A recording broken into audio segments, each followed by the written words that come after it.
podcast. I'm your host and writer behind 99geek.ca, Andrew Geczy, and this is being recorded on Sunday, February 21st, 2021 at 4:36 p.m. The plan was to do this a lot earlier, but I woke up very, very sick. I was dry heaving all morning long. It's insane pain in my stomach, doubled over, just feeling so shitty. Finally, in the afternoon, I tried to make something. I'm thinking maybe that would make me feel better. I made some chicken tenders. I ate like one and then just puked my guts out and passed out, and the rest of them just, I guess, got wasted. Um, those poor chicken tenders. That's a real tragedy here. Um, but finally, I woke up an hour ago and I'm feeling a little bit better. My tummy's feeling better at least. I'm still kind of feeling gross, but I'm good enough that I can record this at least and get the chapter out. My plan actually was to get a head start and record the next chapter as well, but I don't think that's going to happen now because life got in the way. But here I am. My goal in life has always been to write for television, but it's a goal I've had little luck so far in attaining, so instead I've resorted to self-publishing novels on Amazon, but writing the monthly chapters like episodes of TV shows that people can download at patreon.com/99geek. Every chapter is released in 4 parts, a teaser, and 3 acts, and every month features a different book spanning both science fiction and fantasy and every genre in between. That's right. I wrote all the books featured on this podcast, working nights at a local gas station to make ends meet until recently when they fired me for standing up for health and safety in the pandemic, which is fun. So I'm now living on employment insurance and trying to get my life together and figure out what I'm going to do before the year runs out and I don't have money anymore. Also, on top of all of that, the feed is about to expire at the end of March, and I will need money to bring that back, or that's going to be an issue. But we can worry about that later. Uh, I live in what feels like a poverty nightmare. God, that feels more true sometimes than others. Praying to God I managed to make it as a writer before the night shift cognitively destroys me for good, before poverty destroys me for good at this point. I can feel it eating away at me, poverty, year after year. If I could only find an audience or an agent or help of any kind, but I have nothing. Maybe a doctor would be useful too. But I have nothing. No backup, no support. I'm completely alone, pro bono, with nothing but my passion for telling stories, and thus I ask you not to judge me or my work or my production values too harshly. I'm doing the best I can with no money and no time and no help. Tonight we'll be reading from Phase 2 of Season 1 of 99% Geek, a chapter of a book entitled Dakotah Slade, Paranormal Detective, though I might be changing the title of that to Paranormal Division um, before it releases, because you'll find out in next week. Remember, you can follow along at patreon.com/99geek. Chapters are somewhat standalone, but at least make sure you start on week 1 for the recap. This is definitely not week 1, this is week 3. So here we go. Sorry if I'm kind of out of it today. Let's get this over with so I can move on with my life. Move on with my day that's almost already over because I slept through most of it.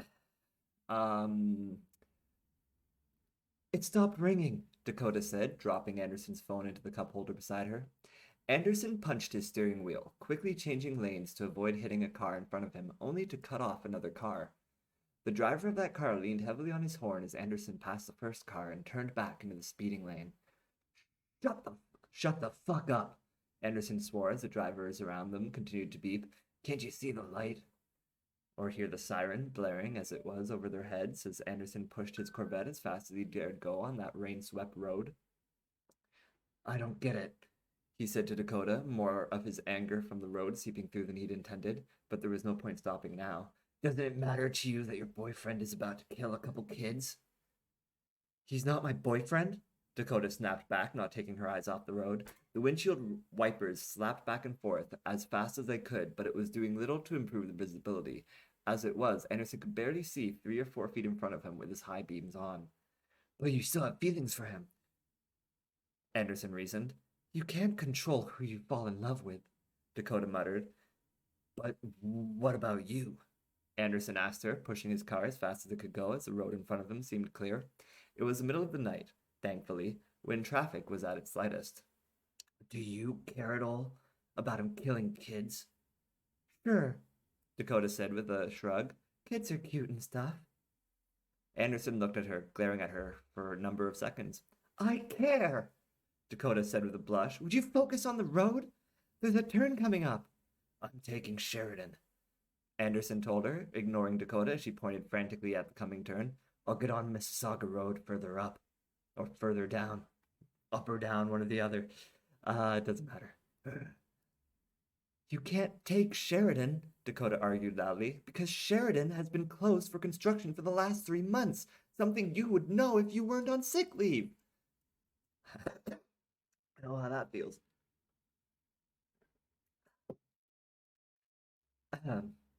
Coca-Cola break. Do do do do do. Don't drink Coke. Drink water. It's better.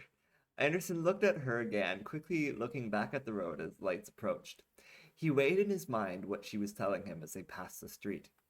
Shit, he muttered, yanking on his parking brake and putting his car into a drift. He spun his wheel as far as it would go, spinning his car out into the incoming traffic. Woo! Dakotah screamed with excitement, grabbing onto the dashboard as the car spun out of control. Anderson kept his wheel turned towards the spin until finally it slowed, a good 2 entire rotations around, and then he quickly righted out the wheel and spun it the other way as he released the parking brake. His car drifted up over the sidewalk. Thankfully, there were no pedestrians, he checked, and then slammed down back on the pavement with a thud as they sped off down Mississauga Road just behind Sarah's cruiser. Officer Warley managing to take the turn far smoother. So what was the worst thing Cale ever did to you in front of you? Anderson asked her, keeping his eyes on the road as a car pulled over onto the shoulder to let Sarah and him pass. Dakotah shrugged. I guess it would be the time he came close to killing my dad, she mumbled almost incoherently. Excuse me? Anderson asked loudly, looking at her, but quickly looking back to follow Sarah into oncoming traffic to pass someone who wouldn't get out of their way. Did you say you almost killed your dad? Do we really have to talk? Do we have to be talking about this right now? Dakotah asked, peering out at the road. You don't want to talk about it any other time, Anderson argued. At least now you're stuck with me. He looked at her. Brake lights! Dakotah yelled, and he quickly looked back to the road, swerving to avoid Sarah's cruiser as she slowed to turn. He slammed on his own brakes, then nudged the parking brake to drift perfectly into the proper lane on Upperdale. Now he was in front of Sarah. Fuck you! Sarah's voice came through the radio. It was warranted. He had almost hit her. Dakotah went to grab the CB radio and respond, but Anderson slapped her hand away. It should be one of these houses, Dakotah told him, peering out her window at the passing buildings. It was nearly impossible to see anything in the rain. I think I saw a 172. Keep going. That was the plan, Anderson Richards muttered, keeping his eyes on the road. That was when he saw it up ahead. A shootout had broken out on the lawn of one of the houses. I think that's 230-something, Dakotah muttered as Anderson slowed the car. Forget about the numbers, he snapped at her. This is it right here. A number of Westpaul's men were holding the line on the lawn outside the house, using tents and an RV as cover. A number of black-clad gunmen were lying dead on the lawn, while many more had been pushed back to the lawn across the street. Suddenly, Richards was wishing he'd shut off the siren. Both sides had already seen and heard them coming from a ways off. And then he saw the man, one person clad in black, though larger than the others, stepped out into the road. He wasn't wearing a mask like the others either, and Anderson could just make out his pepper-gray hair. Officer Yeager, Anderson growled, pressing his foot against the pedal. As they drew closer, Anderson's ex-partner raised a long, gray, clunky-looking rifle like no make Richards had ever seen before. It had a large, bluish-green scope lens that jutted out from the top of the rifle, but Yeager didn't use the sight as he aimed the gun at Anderson's car. Detective, Dakotah uttered as he pushed the car to go faster, willed it to go as fast as possible. We're not going to make it. He wasn't listening to her. Dick! We're going to make it, Anderson said as Yeager gave him a smile and a wave. The gun was trained on them. The gun was trained right on them now. Richards! Dakotah said loudly, but he ignored her. Anderson! She screamed, and she yanked on the parking brake as the ex-cop pulled the trigger. Anderson swore loudly and cranked his wheel to the left, spinning his car out. Scene change. Sarah saw Detective Richards pick up speed, and she saw the reason why. He's not gonna make it, she said, slamming on her brakes. Gun in the glove box, she said quickly as she saw Richards' car spin out. Sarah grabbed the shotgun from under her seat and tossed it back at Jeanne. Claire grabbed her backup pistol from the glove box. Yeager pulled the trigger on his gun, and Sarah's eyes drifted from that to the speedometer. Still 60 kilometers, but there was no more time. Bail now! Sarah screamed as she released her seatbelt, opened the door, and dived out. Jaeger's gun went off as the other ladies did the same, and Sarah's cruiser exploded between them, the flames licking at Sarah as she rolled painfully across the pavement. Before she even came to a stop, she had her pistol in her hand, and she was firing shots at a black-clad individual making moves towards them. She glanced across the soaked street at Claire as Jeanne tried to help the rookie to the curb. Claire let out a scream. "Ah, I'm fine," she insisted. "Just give me a second, my shoulder." "You can have a sec," Jeanne said hoarsely. "In a sec." She managed to get them behind a parked car and collapsed against it with Claire, breathing heavy. Sarah gunned down another black-clad man and rolled to the left through a puddle to find a parked car of her own to hide behind. They were taking fire from both sides now as Sarah tried to return some, and then reloaded her gun. "Blades gang!" Detective Jean yelled from her side of the street to the gang held up outside the house just a couple of yards from her. "We're here to help you." "Fuck the police!" someone from the Blades gang yelled. Sarah supposed that was appropriate. Scene change. Scene change. Scene change. Nope, just two, sorry. Just two scene changes, not three. I got excited. Kale watched the chaos unravel before him as his gang, just enough men to make it interesting, clashed with the Blades gang and the police in glorious violence. Plan A had failed spectacularly, with his men failing to sneak in as he'd expected. He'd always expected it would take Plan B to do the trick. Turning his back on the three-way gunfight, Kale casually strode up the wet driveway of the random house he had found himself standing in front of. A couple of the lights upstairs were turning on, the occupants awaking to the sound of gunfire down the street. Kale ignored them as he approached their front door, and reaching into his jeans pocket, he pulled out a small, innocuous-looking key. It was given to him by his associates, and he set it into the front door in front of him. He turned the key and opened the door, not to the front hall of the house he'd just stepped up to, but to the darkened front hallway of the Paul residence. His boot landed quietly on the wooden floorboard, the noise of his footstep easily drowned out by the loud chaos of gunfire outside. Still, he would rather move silently than lose the element of surprise. As long as his men distracted everyone outside, he'd get to do whatever he wanted to the people upstairs. Plan B was working so well, he was considering implementing it with the Sharp siblings too. "I thought one of you would get through," a deep voice said from the shadows of the living room. There went the element of surprise. Well, every plan had its kinks. "What are you?" the guard asked Kale. "In the Proud Boys or something?" "You could let me at them," Kale suggested dispassionately. "I could pay you." The large man got up off the couch. "The only way you're getting to those kids," he muttered huskily, "is through me." "Through you it is, then," Kale decided nonchalantly. He balled his hands into fists at his side. The man in front of him straightened, cracking his neck as he stretched to tower over Kale. The man was well over 6 feet and almost twice his size and girth. While the Blades gang member had a large gut, there was a lot of muscle mixed in with the fat, Kale could tell. That's a good line. The heavyset man swung his club of a fist down on Kale, and Kale raised his left to block it in mid-swing. The man swung hard, but Kale's forearm was like a wall that stopped him dead. Next, Kale brought his right up to launch into a combo of jabs on the man's gut, finishing the combo with a right hook across the man's jaw. The heavyset guard stumbled back and grabbed at his chin to massage it. "Fuck," the man swore as he reset his jaw into place. You hit hard as shit."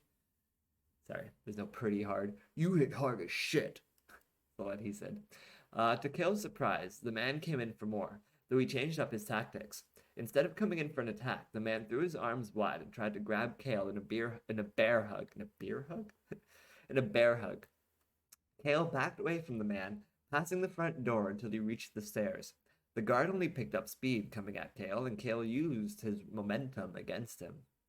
Ducking under his arms, Kale lunged to the man's right, his fist coming up like a bullet straight into the man's side below his ribcage. The guard dropped to one knee in front of him on the steps. I just burst your kidney, Kale informed the man, and as the Blade's gang member opened his mouth to respond, he instead puked up blood onto the step in front of him. My next blow, Kale told the man, assuming the guy could even get up, will perforate your liver. And then I will kill you. Scene change.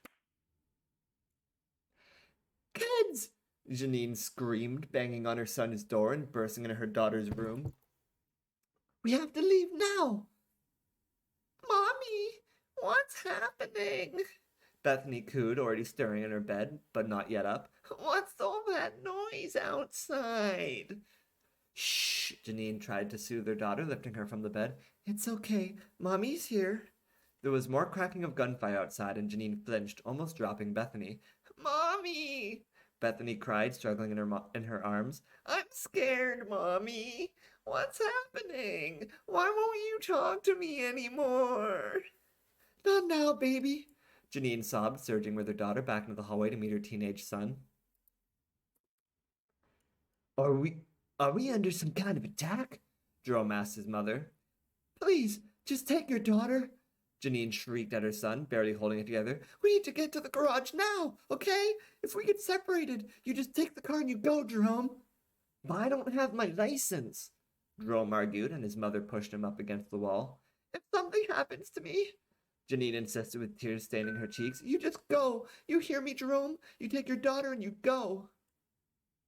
For a second, the shooting seemed to stop, and there was a momentary quiet but for the pattering of rain. Mom, Jerome said, tears welling in his eyes too. I'm scared. The shooting picked up again and was joined with the sound of a distant explosion, causing all three of them to wince. Come on, Janine muttered, grabbing her son's hand with her right and holding her daughter to her chest with her left. They descended the stairs and turned the corner to find a tall white supremacist in jeans and a wife-beater and a shaved head grappling with Lucas, their most trusted guard. Lucas was on his knees, looking not in good shape, and the skinhead had his arms around Lucas's neck. The white man looked up to see them and raised a finger. I'll be with you in just a sec, he told them. Let me just finish up here.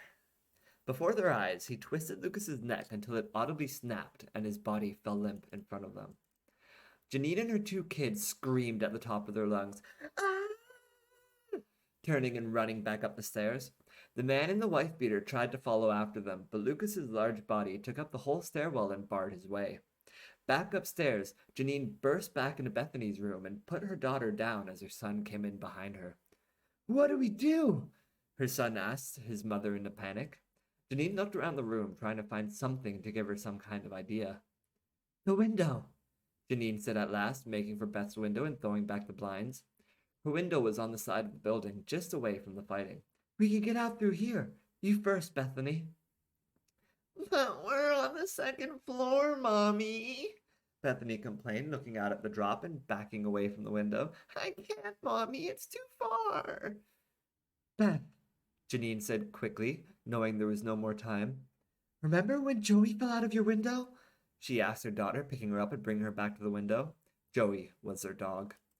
He landed in the bush down there, and he wasn't hurt at all, right? Not even a little bit. Yeah, Beth said, clearly unconvinced. Well, you're going to do that, Janine told her daughter, trying to ignore her heart pounding like a jackhammer in her chest. You're going to land in the bush and be just like Joey, okay? Beth nodded unconvincingly. Oh, okay. Scene change. Dakotah watched Anderson Richards get out his side of the car, and as gunfire rattled her door, she crawled over his gear shaft to do the same and join him in the rain. The two of them pressed their backs against the side of his car as gunfire from both Kale's gang of black-clad gunmen as well as the Blade's gang across the street rained down on them as plentiful as the rain, as the sky water, as the pattering of raindrops. Yes, this sentence needs changing. Pour down. All right, let's try this again. Ported it. The two of them pressed their backs against the side of his car as gunfire from both Kale's gang of black-clad gunmen as well as the Blade's gang across the street poured down on them as plentiful as a pattering of raindrops. Damn it! Detective Richard swore as a bullet ricocheted off the hood of the car very close to his face. The car shuddered from another shot into its side. Stop it! Anderson yelled. Every bullet hole is thousands of dollars to fix! Now who doesn't care about the kids? Dakotah chided him, keeping her head as low as she could as volleys of bullets flew over their heads. Richards raised himself over the trunk of his car and fired off his pistol 3 times before dropping back against the side. I care! He yelled at Dakotah over the gunfire. I need a gun, she yelled back at him. The side door window above Dakotah's head shattered and the glass rained down onto her hair. She screamed and, as she shook the glass from her hair, another stray shot hit Anderson's front tire, the car sinking as the tire deflated. I'm not giving you a gun, Anderson insisted, firing over his trunk again. Dakotah dug into her purse. I'm not going into a gunfight with a taser and a switchblade, she argued, pulling both from her bag. You have a switchblade? Anderson asked, his jaw dropping as she flipped it open. Since when? The rear tire blew, and the back of the car sunk down to match the front. Anderson lifted himself over the trunk again to gun down one black-clad gunman closest to him, and his pistol pinged empty. As he was leaning over the car, Dakotah saw past him to the house where it seemed a woman was trying to dangle her daughter over the second-story window. Oh my God! Dakotah uttered in horror as Anderson dropped down beside her and reloaded his gun. You have to cover me. What? Anderson said, but she didn't wait for him. She bolted from the car to the street, keeping her head down and crossing it as fast as she could. Shit! Anderson swore behind her. You're supposed to wait for me to start shooting and then go! He began shooting wildly to throw them off. Sarah, seeing Dakotah dart for the street, followed Anderson's lead and unloaded her pistol from the parked car she was taking cover behind. This folly done by yours truly. Thank you. You can tip in the jar at the door. Anyway, Dakotah made it across the street, though she didn't even want to think about how many close calls there had just been, and dropped herself down beside Detective Gien and Junior Officer Claire. What the? That sounded too manly. What the hell are you doing? Detective Gien yelled at Dakotah angrily. You're going to get yourself killed. Dakotah pointed to the house where the little girl was desperately clinging to her mother, not wanting to be dropped. I have to help them, Dakotah pleaded. Oh my God, Claire said, and Dakotah decided she couldn't wait any longer. Dakotah got up from the car just as a large black kid no older than 19 came around to get the jump on them. He pointed his Uzi at Dakotah, but Claire managed to knock the gun aside. Dropping it, the muscular teen lifted Claire up off her feet by her shoulders and slammed her into a nearby tree. Dakotah ran past them, her focus on only one thing. I'm here, she called up to the mother as her feet patted heavily on the wet grass. Don't worry, I'll catch her. See, Beth? The mother said to her daughter in a panic. The nice white lady down there says she's going to catch you if you miss the bush, all right? But you said I wasn't going to miss the bush, Beth cried, clinging desperately to her mother. I don't want to go. I don't want to go. You're not going to miss the bush, her mother insisted, finally getting her daughter loose and letting her fall. Beth absolutely did miss the bush, and Dakotah barely managed to catch her, the two girls falling into a mess of limbs. Gah! Dakotah muttered under the girl. Are you okay? The girl nodded. Jeez, you're heavy for a 6-year-old. I'm 8, the girl yelled defiantly. Dakotah forced herself up and brushed herself off. Well, then you're perfect just the way you are, she muttered, looking back up to the window where a 14-year-old boy was taking his sister's place. I got you, Dakotah called up to him. Bitch, please, the boy muttered. I don't need some white lady catching me. He looked up to his mother as he dangled from the windowsill. Mom, I'll be right behind you, the woman promised, and the boy reluctantly let himself drop. He hit the ground hard and rolled, but didn't seem overly hurt. Dakotah rushed up to help him to his feet, but he just waved her away. Get out of here with that, he muttered, getting to his feet on his own. Who the fuck are you? I'm trying to help, Dakotah insisted. We don't need your help, he snapped angrily at her as he looked her up and down. If we gotta fight Voldemort, I'll give your goth ass a call. You know, Dakotah said, pointing a finger at the teen. I don't need this shit from you. But the teen wasn't looking at her anymore. Come on, Mom, he yelled up to the window where the woman had put one leg through. She was about to climb the rest of the way through when bare, muscular arms reached out and grabbed her by the hair, violently dragging her back into the room. And that is the end of week 3. I hope you enjoyed that. Again, sorry that it was late. Yeah. I don't have much else to say. So yeah, I will just read the spiel and get this over with. My name is Andrew Geczy. My brand is 99% Geek, found at 99geek.ca.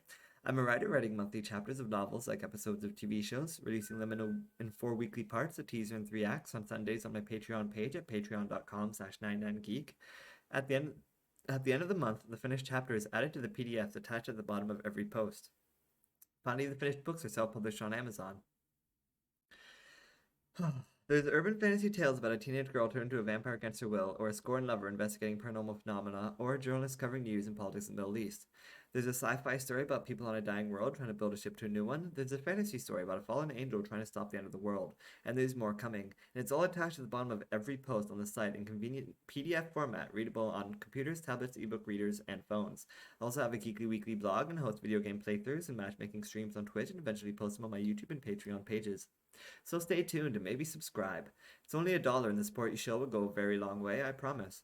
There are also higher tiers. Give $5 1 month and you can name a character or a location or suggest a thing you might want to see. Basically, you get to give a noun, and then I promise to incorporate that noun into one of my stories somehow. Maybe not the same month you give the suggestion, but within 1 cycle of books, guaranteed. No matter how crazy, you can't sabotage me, I promise. And you can keep giving nouns for every month you pay at the $5 tier. Or if you give $10, you don't get 2 nouns, but you can give a description. Describe the personality of your character, or the look of your location, or the importance of your item. For $10, you get a noun and a description. You can also give $1 towards supporting my efforts at video game streaming or my weekly blog. If you don't want to subscribe on Patreon, you can also give at paypal.me/99geek, and for a limited time, the same rules about suggesting a noun apply there. You can write it below your very contribution. Also, at the end of March, my podcast feed is going to renew for $600, which I do not have. Last year, the company doing it showed me mercy, and I can't necessarily expect them to do the same this year. But I can surely ask and see what they can offer me. I'm sure I'll probably have to pay something at least. I imagine something like $200 at the very least. And I don't even have that much money. I'm super broke right now. So any money that I get in, through paypal.me/99geek for the month from now until the end of March will go specifically towards paying off that podcast feed so that I can keep hosting all the podcast episodes. Otherwise, I might need to either downsize it so that there's like get rid of the archive, so there's just maybe like 10 or 20 episodes at a time available, or I might have to close the podcast feed altogether and just focus on my writing and stuff. So yeah, if you want to give, you can give, or whatever. Show your support in other ways if you don't have money. I know what it's like to not have money. I know what it's like to be poor and hungry. To be sick and not even be able to like see a doctor or afford medication, or to have to make tough choices. It sucks, and poverty sucks, and life sucks. And my heart goes out to all of you. Stay strong. I'm trying myself. I didn't read the last part today. I'm as poor as it gets, living paycheck to paycheck and sometimes starving, so I understand if you are too. I don't want to take food out of your mouth, so your attention is enough. Say something, comment here, or at the very least, follow me on Twitter at Andrew Geczy or Instagram at WingcommanderIV. That's ANDREWGECZY on Twitter, and WingcommanderIV on Instagram, also on like Xbox and Steam and stuff. Or email me at aldon@gmail.com. That's ALDONN@gmail.com. Live long and prosper. May the force be with you. Long live Marceline, the Vampire Queen. We are the 99% Geek. Just under half an hour.